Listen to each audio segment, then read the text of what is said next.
Hey friends, welcome back to another episode of TradesTalk. I'm your host today, Justin White, and I am thrilled for our guest, Ellen Rohr. Ellen is a CEO, an entrepreneur, author, a best-selling author at that, and just an all-around amazing person. Gear up for an exciting episode. We're going to cover financing. We're going to cover just a little bit of everything, honestly, what it is to run a strong business. And there's a lot mentioned in the podcast. We start out by talking about Pantheon and Ignite, two events coming up by ServiceTitan and Aspire. And I want to give you guys my code because we didn't actually get to it. So if you are going to these events or you want to go, use the code WHITE50. So my last name, WHITE 50. That is going to give you $50 off any of your tickets to the events, and you can get locked and loaded on that. So with that, let's get to today's episode.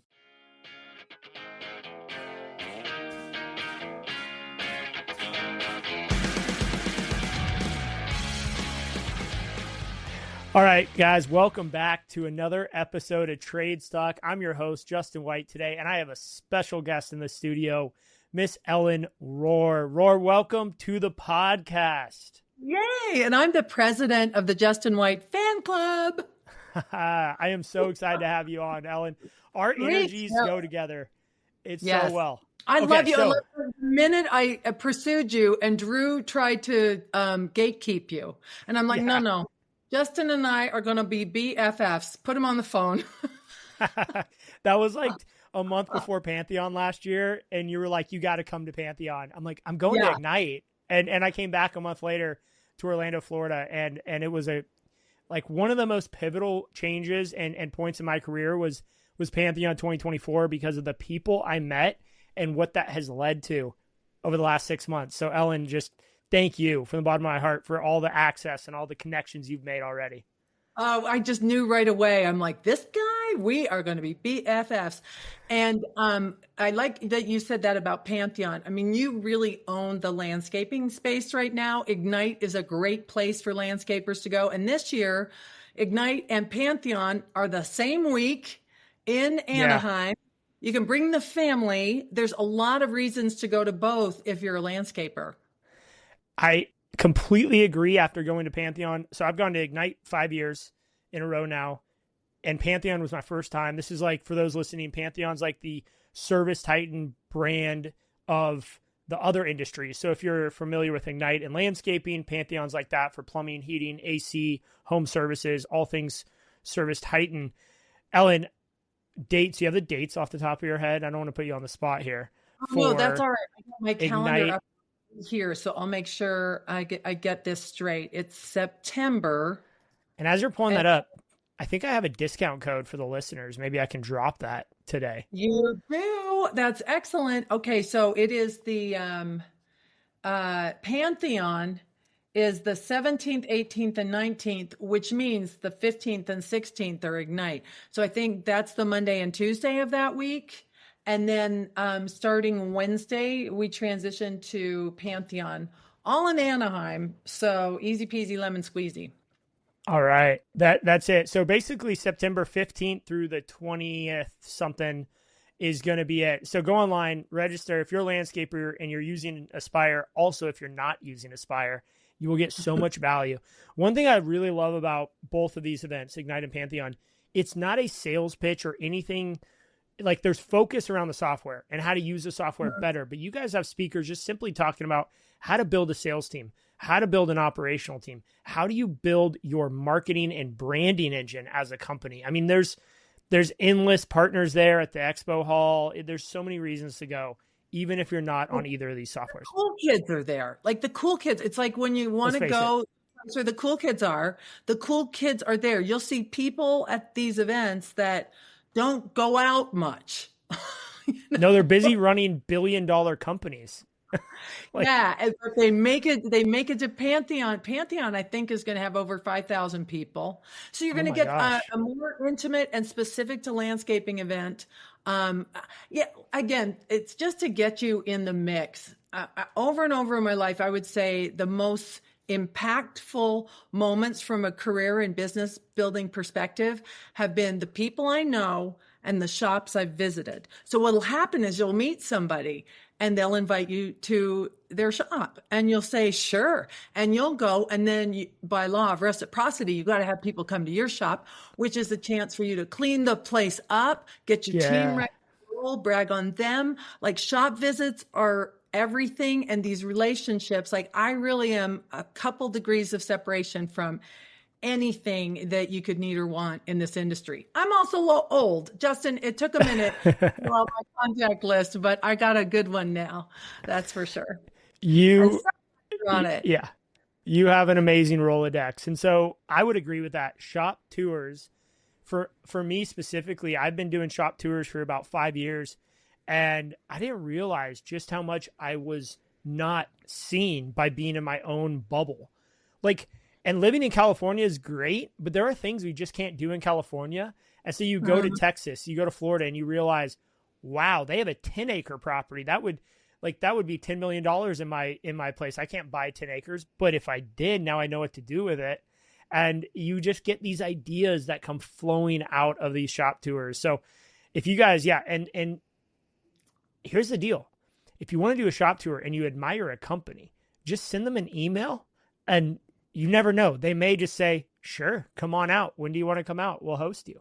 It's really easy. That's what happens. I mean, because anyone who's achieved some level of success had help doing it, had someone reach out a hand. I mean, I'm going to get misty, but that's how it works. So people who are successful are honor bound to be generous with their information. And we also know, even if you pay a lot of money for it, it is so disheartening when people don't take good information and implement it. And there's a lot of reasons. I'm not judging, no judgment, shame, or blame at all. Life gets lifey. It is so satisfying when you turn someone on to something and then they use it to good effect. Oh my gosh, that's the good stuff. So that's why I think the trades, I love the trades. I love tradespeople. And I think that one of the reasons why is just the generosity of this community. So many people are like, yeah, come over. You can try this. This is what I did. Meet this guy. It's so much fun. So I was in Nashville last week at a landscape builders event, a lot of private equity, a lot of big companies there. And one of the guys, we were on stage in this panel, and he goes, look, the trade industry is so hard in a lot of ways, but the benefit of that is people will literally give you their playbook and say, good luck. So there's not any of these big IP issues or secrets behind the curtain. Like, people are so open and honest because it really is that hard. But if you're a hardworking person, which most people in the trades are, I think pretty much everybody has to be, and you're willing to be open and listen to ideas and take feedback and execute on that feedback and take massive action, the information is there like it's never been before. And with online and sharing and virtual stuff like we're doing here on this podcast, I mean, information's everywhere. It's just a matter of executing on that information. Yeah, and I'm going to challenge your premise. Is any of this really hard? Like Jim Rohn says that the definition of easy is something you can do. So what fits into the hard category here? Because it's hard to find good people. Well, maybe you could be nicer. Have you read a book on this topic? Howard Partridge just wrote a book called How to Build a Phenomenal Dream Team. My friend Howard Partridge has a line of people who will volunteer to work for him. That's incredible. Now, what is he doing that's different? Wouldn't you want to find out? He wrote a book, read the book, listen to his podcast. So the information's out there, but the actual execution isn't hard. I think what I'm really embracing these days is project management. I know that sounds so unfair, but project management, and you're getting into EOS now, right? We're like 7 years into our EOS journey. So we're okay. Yes. Yeah. Okay. We've got some black belt EOS on the team. Okay. So EOS, for those who don't, I got the books. Oh, you have it right there. Yes. Yeah. Okay. This one is, this is kind of the how-to. What the heck is EOS, which stands for Entrepreneurial Operating System. And this is Traction, which is the philosophy by Gino Wickman. They're right on the top of my list, right next to Al Levy, 7 Power Contract. I got my favorites right here. So good. I listen to a lot of podcasts, read a lot of books, make a lot of calls, and this is how I've gotten educated. But just by way of background too, because you and I know each other, I married a plumber. 41. Yeah. I married Hot Rod the plumber. And what I love about my husband is what I love about tradespeople. Salt of the earth, no BS. Either it's plumber, it's not, it leaks or it doesn't. I mean, I just love people who think like that. And I have none of these skills. So I'm super impressed with tradespeople of all stripes. And that's really how I got started in this. And along the way, I've learned a lot about the trades. And I've really been fortunate enough through these relationships I've had to find myself in the mix with some awesome opportunities. I was employee number one at Benjamin Franklin, the punctual plumber. And now, they just became a ServiceTitan customer with like all 500 locations. Like, oh my gosh, what a great full circle moment. And then with my partners, we started Zoom Drain, a franchise outfit that does just drain cleaning, repair and installation. What an awesome niche. And we're over 60 locations now. And now I work at ServiceTitan as the brand ambassador, and you are one. So over and over in my life, I've just found these really great adventures in the trades. And I pinch myself that I get to do these cool things. But none of it, I made it hard. It didn't have to be hard. I stressed over things like, how you fuss on something, and then when you actually sit down and do it, it's a phone call. It's an hour of, putting on your headphones and typing something, or using now ChatGPT. I mean, everything is so much easier, mostly because I just have found over time that we make much ado about nothing. Everything that you've done to build your business came down to a couple of phone calls, a couple of documentations, maybe a couple hard conversations, but none of it is actually hard. So I'm going to challenge that premise. Now you got to show up. You got to be willing. You got to be, at Zoom Drain, our values are, and I think these are very good values for if you want to be a Zoom drain cleaner, these values would have to resonate with you, but I think these values would resonate with a lot of folks in the trades. Number one is you got to have grit. And that's what I think you're talking about. Grit is just the willingness to show up, just be in the mix. The tough stuff becomes the good stuff. That's where the stories are, where the adventures are, fixing things. That's what tradespeople do. They make things better. Problems are what we're all about. So grit is absolutely essential to be successful as a contractor. And then R stands for responsibility. This is how I define responsibility. If it lands in my hula hoop, it's mine now. It's mine now. I don't care who caused it. There's no room for blame or shame, but if I got it, it's mine. So what are we going to do to make things better, to solve the problem, to capitalize on the opportunity, whatever? And that's what I expect from whoever I'm working with. Same thing. It's like getting married isn't a 50-50. It's 100%, 100%. We're in. Yeah. And that's what responsibility is. We're in. We got this. We're going to make things better.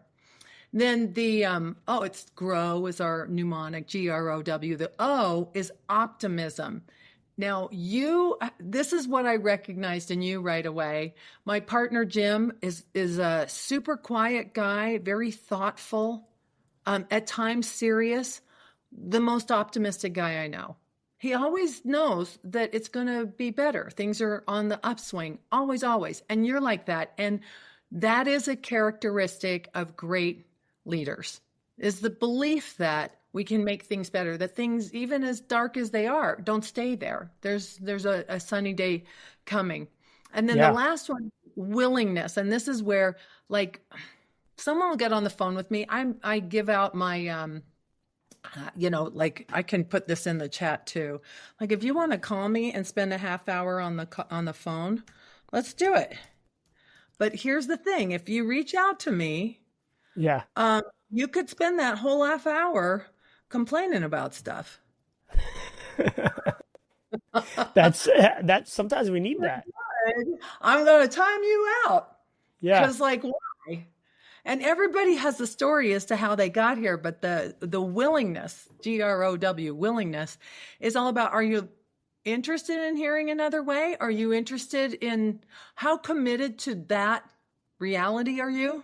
Do you want to keep talking about it? Because you're just validating it and reinforcing it. So I know, like, I believe in therapy and a shoulder if a friend needs one and all of that. But if you call me, I'm not your therapist. Yeah,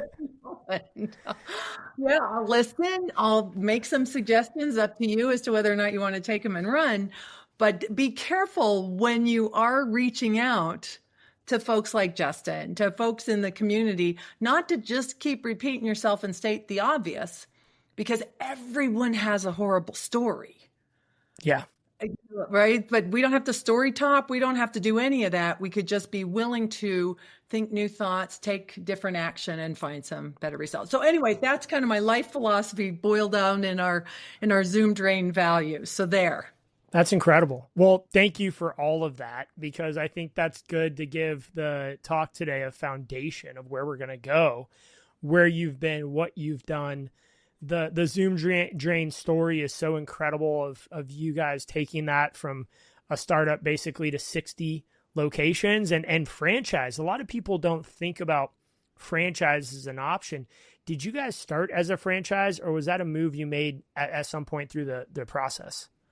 There are a lot of folks interested in franchising, and I'm happy to share my franchising stories, which I'm not the end all expert. I have 2 experiences, and they were both really great.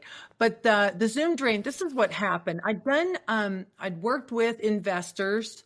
Once upon a time, they were called Clockworks. Then they sold to Direct Energy and then to Authority Brands. That's where those brands now lie.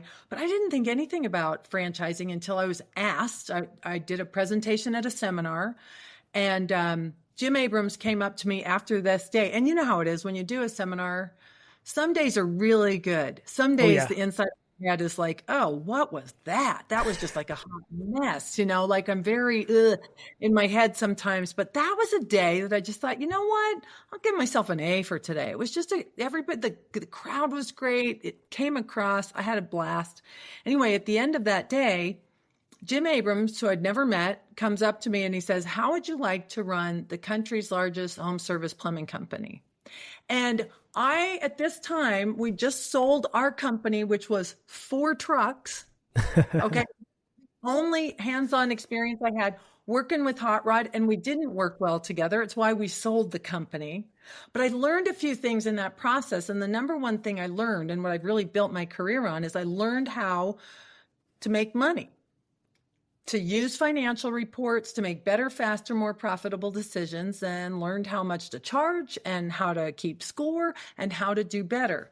So that was what I was preaching. This is what Jim Abrams heard. And he comes up to me and he asks that question. So I said, yes, I would. Now, I was not qualified to say yes. However, it was aligned with what I wanted, because there was a part of me that really wanted to know if I had the chops to run a bigger company. And I didn't know how I was going to do it. For a long time, I was trying to get my husband to be different and want to grow a big company, which I don't recommend. Trying to change people is what you mean?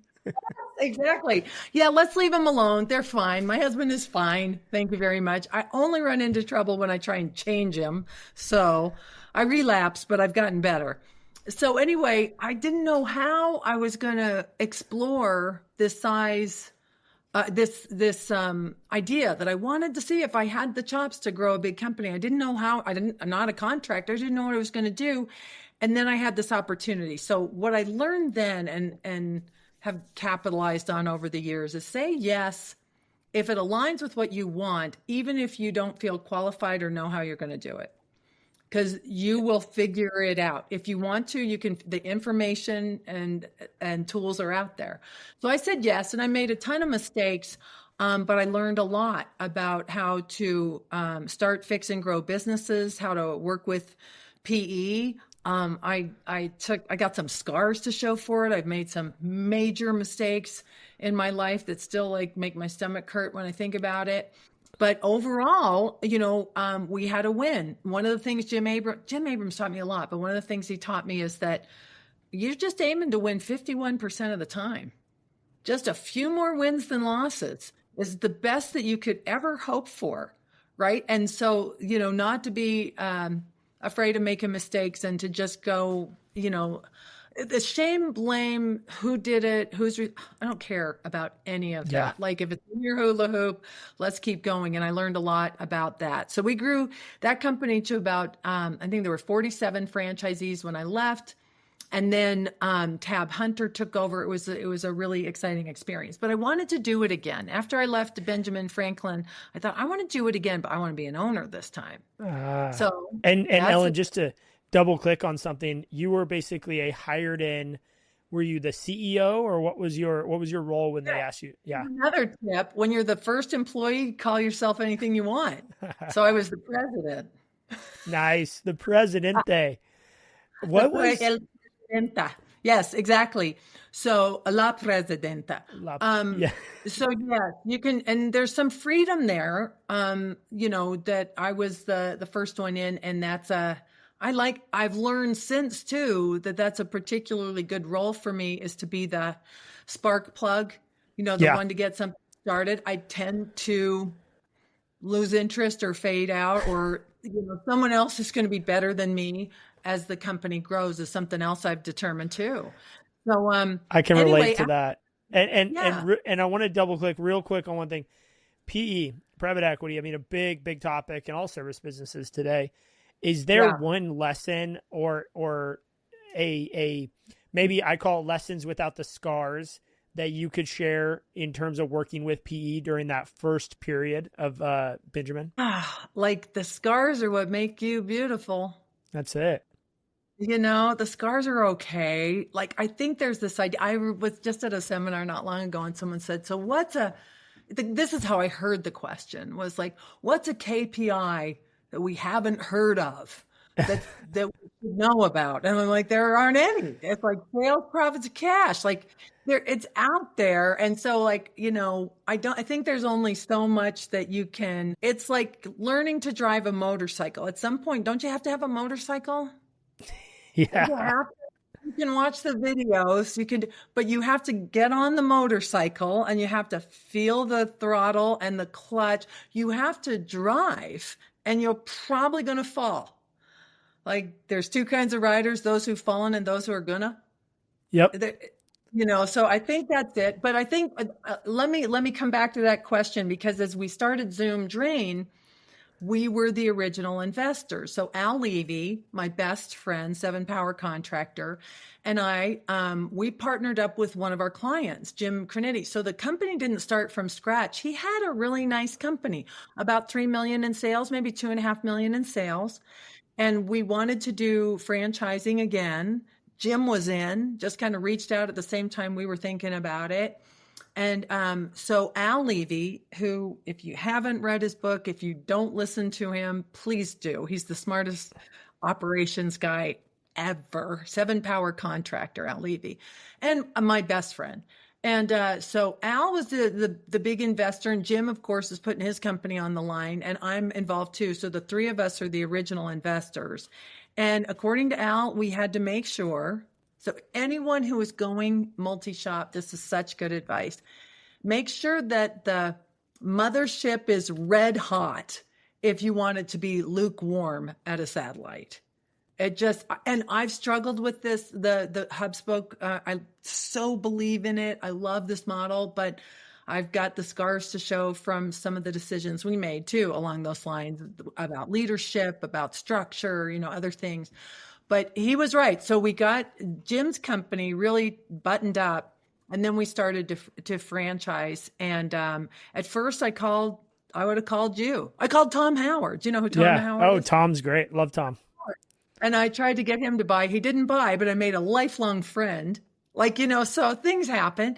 But I just called friends and said, hey, this is what we're doing. Al's involved. Jim's involved. Do you want to play? And we sold our first 15 like that. And then I really ran out of leads. I just friends who were interested, and I'm beating them up, so I better leave them alone.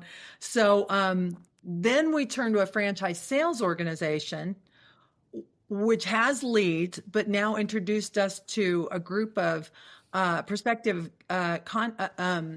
owners who weren't contractors. So it was different. And so I would say as we went into that next phase, we found some absolutely amazing franchisees, and we also found some people for whom it was not a good fit. So this is where a refocus on your values is so important. If you're going to grow your company, either organically or with a franchise model, values-driven companies make the best companies. Yeah. Like if there is a why behind what you do, it's why I'm at ServiceTitan. We were ServiceTitan right out of the gate. Jim and his team came on ServiceTitan, I want to say 11 or 12 years ago. We were on ServiceTitan from the get-go. So it's essential if you're going to grow multi-shop or use franchising, you have to be on the same QuickBooks chart of accounts. You have to, or Intuit. You have to be on ServiceTitan or Ignite. You have to be on the same platform. And then these systems have to be generic, across the empire for this to work. So we're very much systems oriented, but that's what you'd have to do. Another book to read, and was in my head both times when we were starting up franchising at Benjamin Franklin and as well at Zoom, is Michael Gerber's The E-Myth. Yes. And he suggests you build your company as if you were going to franchise it, even if you choose not to. And that's such good advice, because he's really talking about creating solid systems so ordinary people can do extraordinary things. Michael Gerber is the gold standard. He and Ken Goodrich wrote a version of the E-Myth. Totally worthwhile for HVAC contractors. Big Ken Goodrich fan. His Ken Goodrich fan. Oh yeah, he's great. Wow. He's amazing. So again, these guys tell you how they did it. So good. Wyatt Hepworth turned me on to the book. He's the founder and owner of Any Hour Services. Great company. 50-year-old company, still at $2.5 million, under Wyatt's care for 20 years. And then he has this spark that this is how I understand the story. We can do better. And in the last 13, 15 years, they're over 120 million at that same location. And counting their partnerships, their hub and spoke growth model, over 500 million last year. That is so incredible. Just so incredible. Yeah. And then, so look what's possible. Back in the day when I was trying to figure this out after Hot Rod and I sold our company, I am traveling the world to find a $5 million company. That is an iconic company 40 years ago. And now that's a Tuesday. Yeah. Oh yeah. It's everywhere. Isn't it amazing? It's amazing. I think it's a good point to take a minute and just give a bit of a state of the industry update on what is happening in our industries. It's incredible. I mean, the trades industry is going through somewhat of our .com era, but I don't feel like it's a bubble. I feel like it's something that has been accelerated thanks to technology, thanks to ServiceTitan like companies. We've been able to platform multiple types of services because we can all speak the same language financially. We can all speak the language on values. We can speak the language on sales.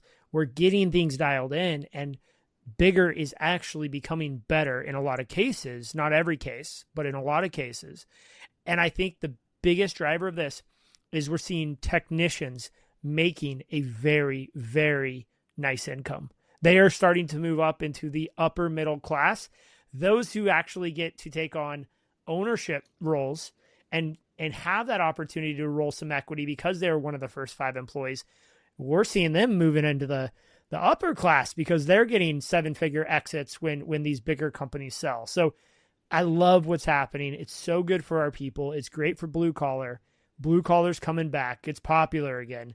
And it's not unusual to see kids not go to college and they have a plan to get to a $5, $10, $15 million revenue business, and they're 18, 19 years old. And I love hearing that. Preach! I love everything you just said. It's so good and so exciting. And I don't think it's ever been like it is now. I mean, can these multiples with PE? So let's bring in the PE story. Yeah. Okay. So this goes to what we originally wanted to talk about. My favorite subject is how do you make money? How do you create wealth? And the trades are an awesome opportunity to do this. And I want to share a little bit about what I've learned and how this connects with PE.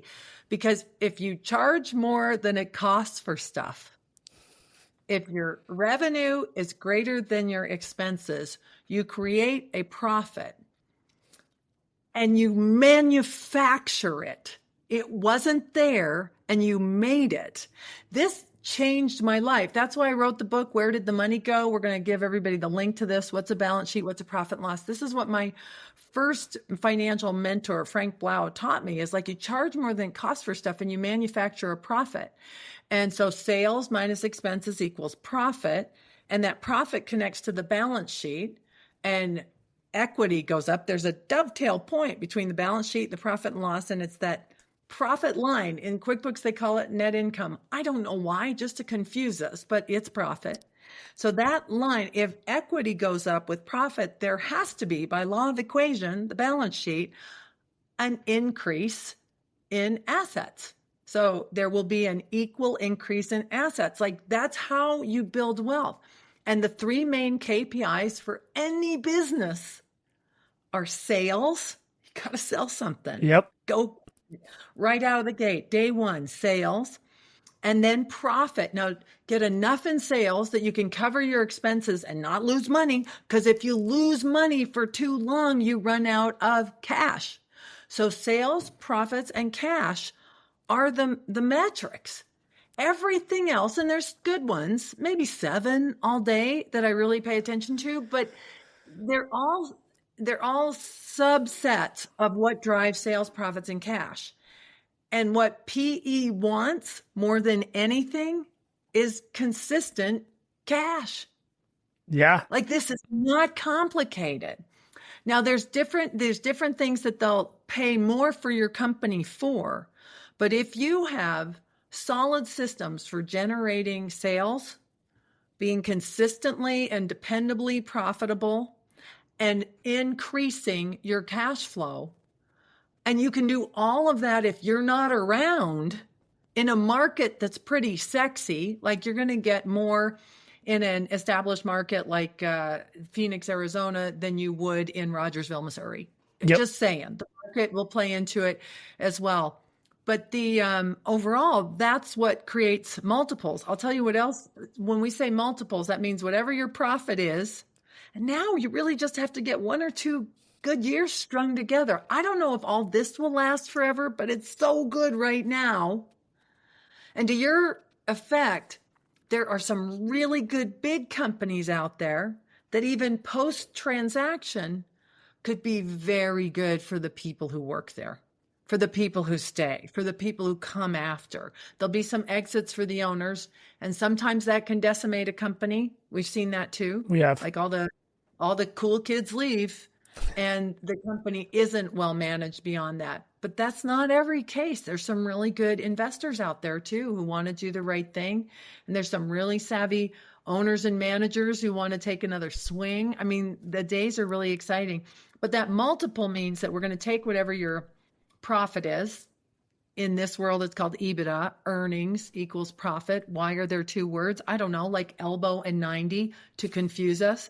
It's the same thing, right? But you got to learn the language. By the way, in my book, Where Did the Money Go? I've got a glossary. Helps That's to nice. figure out some weird words. Yeah. I would have given my right arm for a glossary when I was first like, well, what does he mean? What? It's okay. Ask questions, but the glossary will also help you out too. But you get these multiples of earnings are increased by doing some things.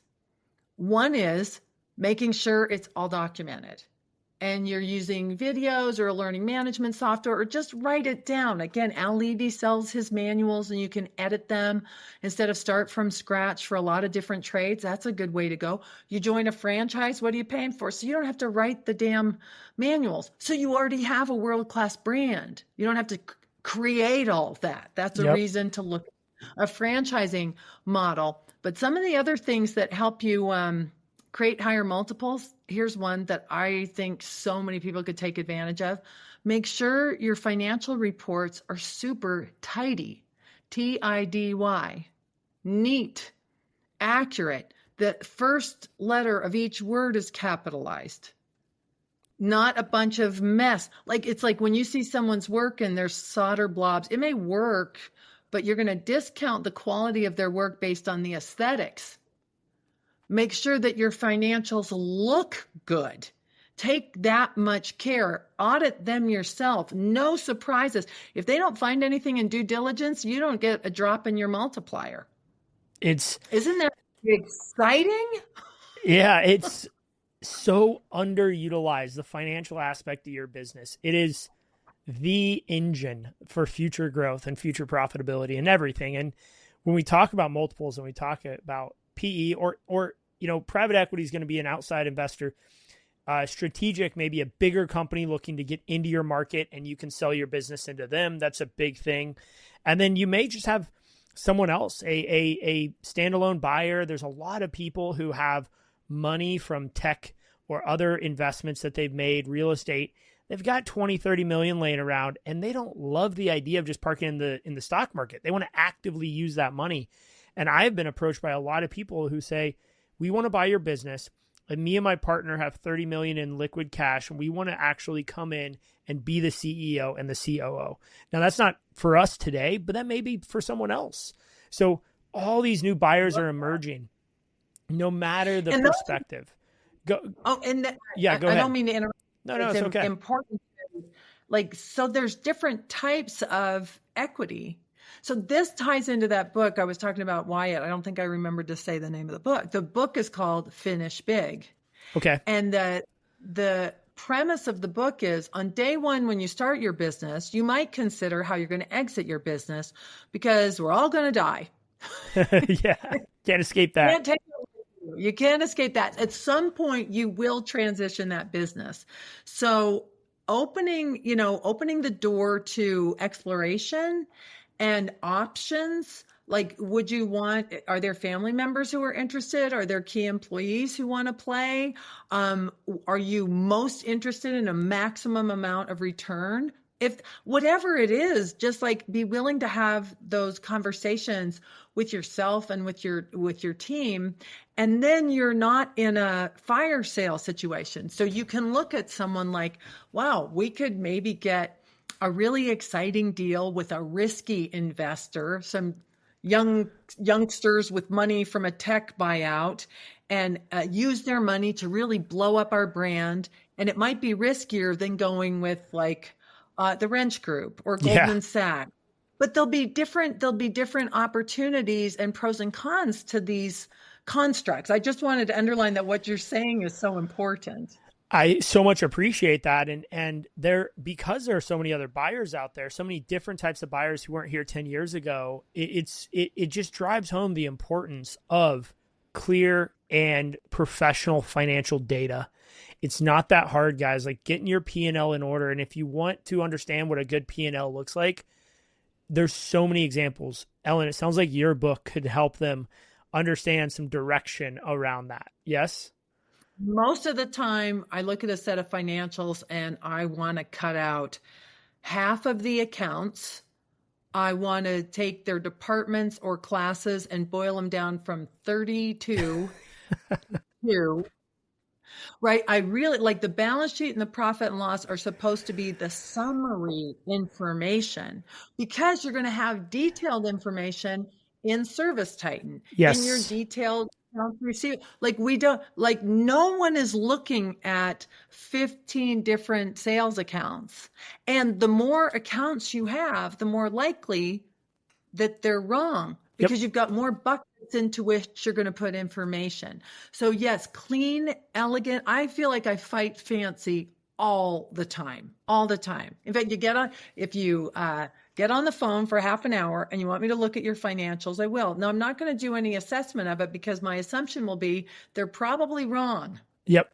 So in half an hour, what I'm going to be looking at is, well, let's see what you could do to clean them up or verify them. Maybe they're right. That'd be awesome. But your job is to ascertain that they're right, to pre-audit all the time.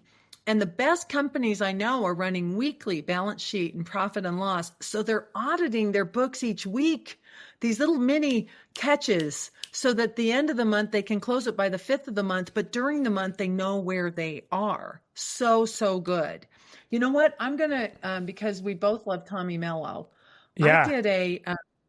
I did a really good podcast with him on this topic. And I was psyched about it because I did a demonstration. I just given the presentation at Home Service Freedom. And so, or was going to or something, but it was like top of mind, like, here's how I would construct my financials. And I shared this. And then after the event, like, because I'm thinking, oh, I shoulda, woulda, coulda. What I did is I added a couple of resources. So under the section that says people and resources, I put an example of this financial quick check that I give away.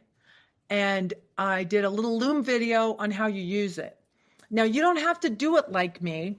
It's just meant to inspire. But the philosophy and the strategy is rock solid. You might have to adjust this for your company. And if you watch that, if you listen to this, and then we got on the half hour together, we're going to have a really constructive half hour together. Are you with me? I love that. I'm going to put that link, guys, in the description. So just a heads up, quick housekeeping for everyone listening. This podcast should be something that you guys listening, you should come back to this and you should listen to it multiple times. And this is why. First is Ellen, you've already mentioned 4 books, including your own: Finish Big, 7 Power Contractor, and the E-Myth. Then you've dropped in a link to your book. There's another, a link to the calendar invite to book a meeting with you, and a link to watch this. Like, there is so much value in this podcast already. And I'm going to make sure all this is in the description, guys. And the last thing I'm going to say on that note is just make sure to read below, read the show notes, because I think by the end of this podcast, there's going to be a lot more we add to it. And this could be a total workshop to transform your businesses. On that note, if you are a landscaper and you want to understand how to build your P&L, you can go to ChatGPT, assuming you have the paid $20 a month version, search new GPTs and type in landscape intelligence. What you're going to see is a ChatGPT I built, and it is incredible. And what you can go into that and say, ChatGPT, how should I structure my P&L? It will provide you with a full-on editable P&L sample, and then you can actually benchmark against that. So you can, no one sees this, but you can upload your P&L and take your name away from it or whatever if you don't trust ChatGPT, and ask the Landscape Intelligence GPT to give you advice on it. How should I change it? What should I combine? And Ellen, I've programmed this GPT with all the latest industry trends of 2025. I've uploaded about 10 different sample P&Ls to it that I think are the way to run different businesses, maintenance, construction, whatever. All of this is just to say there's no excuse not to build a world-class company in 2025 when you're listening to Ellen and you're listening to the TradesTalk. That is so generous. And I mean, I'm an old person and I use ChatGPT all the time. I know there's better ways. Even at ServiceTitan, working at a high-tech company like we are encouraged every day with tips on how to use AI. Like, here, do you know how to do this? Do you know how to do this? Like, this is the way that we can share and use information so much better than we could a year ago. It's just getting so exciting. Good for you. And thank you for that. That's such a nice, generous gift to share. I will be checking it out. Yeah. And so is it resonating with you? Do you have a simple chart of accounts that I'm going to see when I dig into it? And all that is to say, no matter what your plan is, if you're going to grow your company and keep it and hand it over to your kids, whether you're going to sell to a private equity, you're going to sell to your employees, or whatever you're going to do, there is always going to be benefit today and in the future of having a strong and concise P&L and balance statement and reviewing those at least monthly, if not weekly. Ellen, this is your world. Where did the money go? Yeah. This is like, what else do we need to know? What else should we be telling the listeners when it comes to finance, P&L, balance sheet, oversight, management? What do we need to know? there's a few steps. The first one is that the business itself, like I call this 5 steps to becoming a financial master. Okay. And the first step is that you have to understand why the business is in business, and that's to increase in value. And there is, many people, Mark Victor Hansen, Frank Blau, have told me that the problem in the trades is a self-esteem problem. And it's getting better because of these, because of the success that some contractors have had, this belief that, wow, this is a good place to be. But the self-esteem issues are still with us. In fact, I will often ask a new kid at Zoom Drain, so did you tell your mom you're going to be a drain cleaner? And he'll say, or she'll say, it's usually he still, yeah. I said, was she happy about it? No. Okay, well, here's some things for you to tell your mom about the fact that you're preventing more diseases than doctors will ever cure, and that 70% of the world has inadequate sanitation. 30% of the world poops on the ground and dies as a result of those diseases that are born from improper sanitation. And in our country, our great country, the reason why we can stand up a society like this is because our trade is the most essential trade. Like, that idea to have these conversations, to kind of give your team members, even with the landscaper, you're going to be a landscaper. You're right about that? Maybe not. And so but what are you doing? We're creating safe and climate appropriate environments for our property, for our society, for our lives, and not just the beautiful aspects of it, but the water conservation aspects of it, with plants that get along well together, so you don't need to artificially create things that are going to damage your home, your property, the environment. I mean, there's so much to learn about landscaping that it will help. So in any event, that business has to create a value. It's not the same as why you do what you do. The business itself is just a vehicle for you to be able to live your why, for you to focus on your values or demonstrate your values. But the business itself has to make money, has to increase in value. And that's something that you got to get your head around, which leads to number 2, which is that you're the cheese. If you want to start your own business, you cannot say, oh, I'm not very good at numbers, I hired a really pricey accountant. You have to know where the money is, where it comes from, where it goes, and how to make more of it has to be job one. You cannot delegate this. If you do it wrong, you go to the pokey. Your accountant doesn't go to the pokey. They got all sorts of disclaimers about garbage in, garbage out. You're the one who's in charge. So the company has to make money and you're responsible for the money. Those are steps 1 and 2, and they're big. Now, the third step is to get to a known financial position. So deep breath. That means you have to sit with your bookkeeper, your accountant, your data entry folks, which are usually technicians and dispatchers and call takers, and follow the flow of that data entry through ServiceTitan, through Ignite, into your accounting software, and trust where it lands. I don't want to do it. Well, too bad. You have to do it. I didn't want to do it so bad that I fought it forever. But once I sat down and just figured out debits and credits, how the system worked, it was a game. That's all it is. It's a game, and we need to keep score, and we're going to keep better score to make better, faster, more profitable decisions. But all of it can be cleaned up, and none of it is hard. It's just going to take you sitting with your team 1 or 2 or 3 hours a week till you get it figured out. And then after that, an hour a week, and you'll be a master. It's not impossible. So get to a known financial position, verify every account on the balance sheet and profit and loss. There's only 2 accounts. There's only 2 reports. Everything else is a subset. Statement of cash flows is a subset of the balance sheet and profit and loss. All of this is so contained and easy compared to what most contractors know how to do. Just do it. And I know you might feel stupid and weird or whatever. It's why I wrote a little book to get you started. Yeah, it's such great advice. Go ahead. Let's go to the next. Okay. The next 2 steps, where are we for time? So the next 2 steps. 10 minutes. The next step is to get your team in on the game. now I'm working with a company right now. I love them so much. The owner's one of the smartest financial minds I've ever met.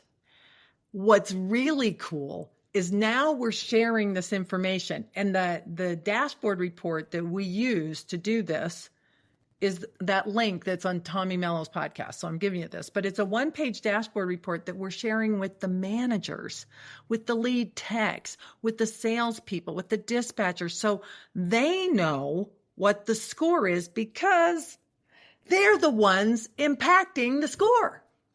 They're the ones making decisions about sales and labor and materials and subcontractors. Shouldn't we engage them? Wouldn't that be fantastic? Don't they probably know what's broken, and aren't they willing to fix it? Yes, yes, yes, yes, yes. So that's where this gets super sexy, is when you're willing, and it's scary, to show your team members relevant financial information. That doesn't mean every line. There's a lot of ways to go about this, but a great book on that is The Great Game of Business by Jack Stack. Do you love that? Have you been? Love that book. I haven't been to the class and the seminar, but we do practice a sense of that as a great game of business at K&D. Yes, great. And the book changed my life. Jack Stack is a friend of mine, and I love Steve Baker, who runs The Great Game of Business. These guys are A++, and I've been several times to Springfield, Missouri, to go to their event. And I used to live there, which made that easy. So love that. And then the last thing is you got to make this a project, which gets us back to the whole EOS conversation. Like this and everything else you've learned on Justin's podcast or somebody else's podcast or the last seminar, you have these lists of things you want to do. So you need to engage some kind of project management. Al Levy describes a very simple approach in the 7-Power Contractor. EOS is more sophisticated, and you probably modify it a little bit. Yep. Most people do, people don't, but you can modify it. But you just need a formal way to prioritize a few projects, get buy-in and responsibilities, and I'll do it, documented so that by the next meeting, there's some progress on it. It's aligned with your values and your big rocks for that quarter, your big initiatives for that quarter. If you don't learn some kind of project management, things aren't going to get done. So those are the 5 steps. So the company's got to make money. That's the why of the business. You're in charge. Don't neglect your stewardship. 3, get to a known financial position. 4, get the team in on it. 5, make it a project. So those are those steps. Good stuff, right?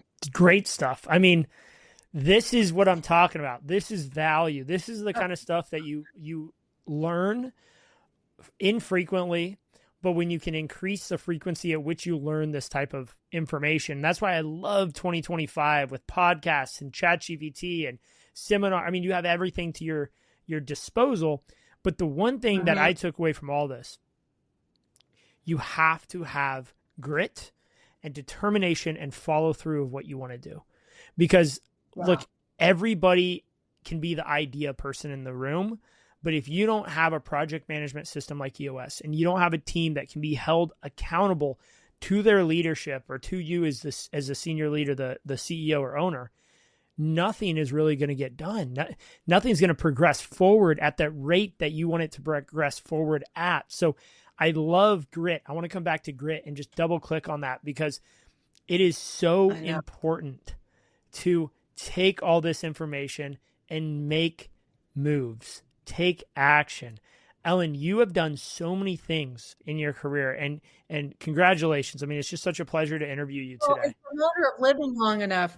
You're already building a story like that because that's the fun part. Like I used to be much more impatient, much more critical, much more of a know-it-all. And now, just as time goes on, the stories stack up, and life just gets better and better. So you're on your way too. I'm just old enough to be your grandmother. That's all. So I got a couple of stories under my belt, but this is where too, let's look at, so ServiceTitan. So they don't need me day to day at Zoom Drain. And I wasn't willing to move to headquarters.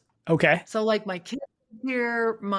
His wife, I won the lottery with my daughter-in-law. I have a grandbaby now who's my best friend. I just wasn't gonna. So you have to lead or get out of the way. Yep. And it was a lot, to think, oh, this is my baby. But then I thought, wait, in my career, I've done this several times. I kind of get something started and I move on to something else. Maybe I should just embrace that that's a good role for me.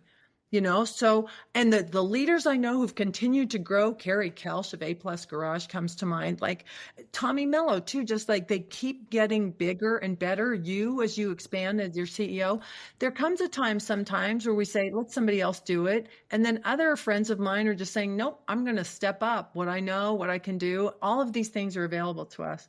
That's so incredible. But I think with ServiceTitan, I went to ServiceTitan. As soon as I realized I wasn't going to stay at Zoom Drain, I thought, I'm going to ServiceTitan. I'm going to go impose myself on these people.